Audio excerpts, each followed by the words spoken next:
What tabletop designer or publisher is punching above their weight at the moment? What is it that allows them to do so in your estimation? Perhaps the most obvious one is Jim Raggi and Lamentations of the Flame Princess, and he's always, punched above his weight because of the concentration on both the physical and content quality of the books, and a certain amount of hunger for material that goes against the current overwhelming narrative and culture in the gaming industry. So, but it's also come at the cost of his health and sanity, with which I empathise.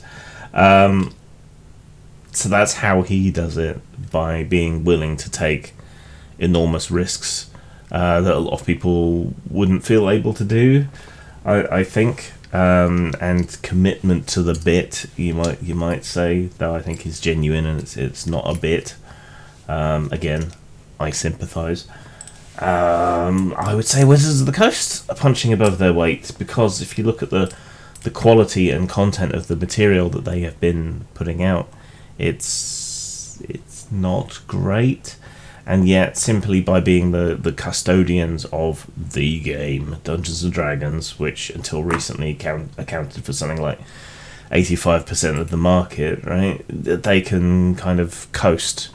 But you can only coast for so long, and the mistakes and the problems are stacking up. So whether that will continue remains to be seen. After all, TSR fucked it up.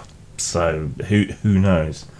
Without naming anyone specific, I would say a lot of the companies that are producing tie-in material, licensed material, are punching well above their weight. There are newer companies who have no real track record, who have somehow landed licenses for all kinds of big intellectual properties. There are companies with a slightly better record that have somehow landed the rights to use certain intellectual properties. That will take you so far and no further. The history of gaming is littered with companies who have invested everything into other people's intellectual properties and done okay doing that for a while before fading into either relative or absolute obscurity. Last Unicorn, for example, Mongoose are nowhere near as big as they used to be, and they kind of rode the twin rails of licensed properties and the D20 boom. I said I wasn't going to name anyone, but there you go. A lot of love for Mongoose, but that doesn't help the situation.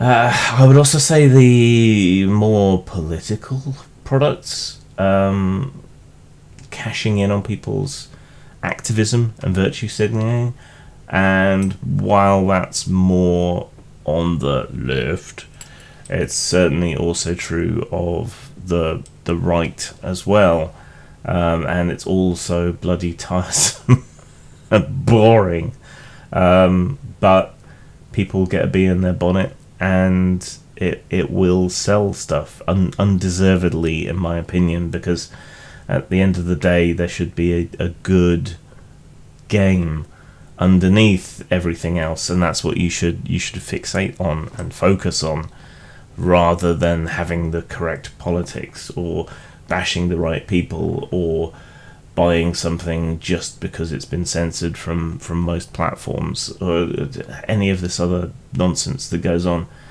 And the last group that I would say are punching above their weight it's kind of similar, but there's this whole culture around the DM's Guild and 5th edition, and a lot of very undiscerning customers in that area, and a lot of producers, all of whose eggs are in one basket, even after what happened with Wizards.